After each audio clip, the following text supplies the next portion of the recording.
Tariffs are not going to go away. And I think the other message from the US here is the more fuss you make trying to remove them, the higher we will raise them until you accept that they are here to stay.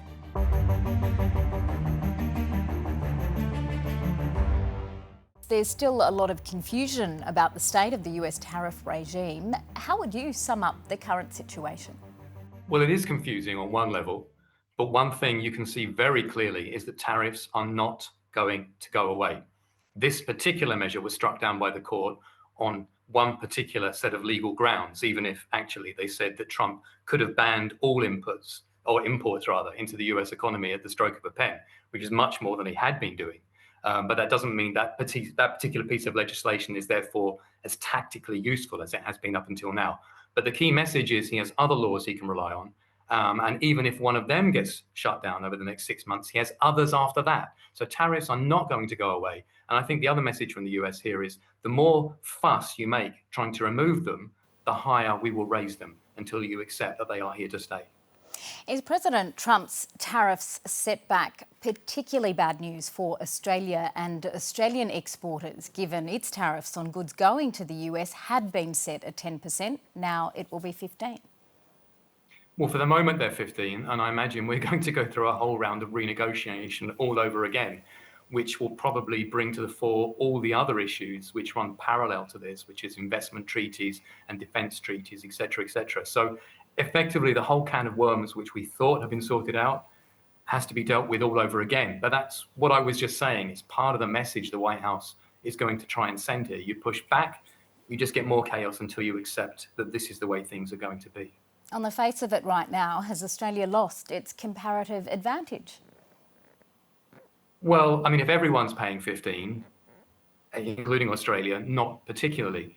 But what's important to remember is it isn't only 15. The US is going to be pushing ahead with what we call 232 and 301 tariffs. It's rather technical, but they will affect certain sectors in particular, like steel, aluminium, et cetera, et cetera.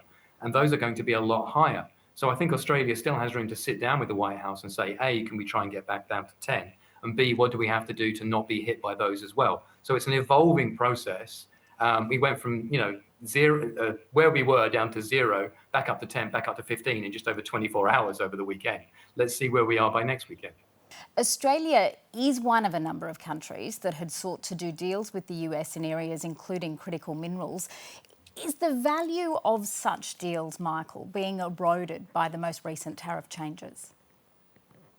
Well, it depends who you're talking for. From the US perspective, probably not. And I don't think critical minerals will be included by that. In fact, the White House, as far as I'm aware, has specifically stated that anything that they can't produce themselves that they need coming from other countries will not be tariffed. And from an Australian perspective? From an Australian perspective, obviously, you're worse off than you were a week ago for now. But as I keep saying, I think it's an evolving process, but it's not going to be just about trade. That's something I've said again and again on this channel and others, that Australia has to understand it's never been just about trade. It's about economic statecraft. And Australia really has to rock up to the White House and say, look, here's what we bring to the table in a variety of different dimensions. Here's the quid pro quo on a variety of different things. If you don't do that, maybe you do stick with a deal which is worse than you had. And if you can go to the table with the good cards, maybe you get a better deal. Do you think the international community is increasingly looking at the US as an unreliable partner? And do you expect we'll see more of what Canada's Prime Minister Mark Carney called for, middle power countries working together to advance their economies, perhaps around the United States?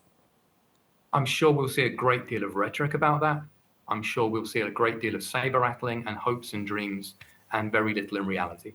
Because is Australia really going to start selling to Canada instead of the US? Is Canada going to sell to Australia instead of the US? The maths do not add up. No matter how you try and do it, it doesn't work. So in that regard, I think all talk, no action. Michael Every, thank you. Thank you.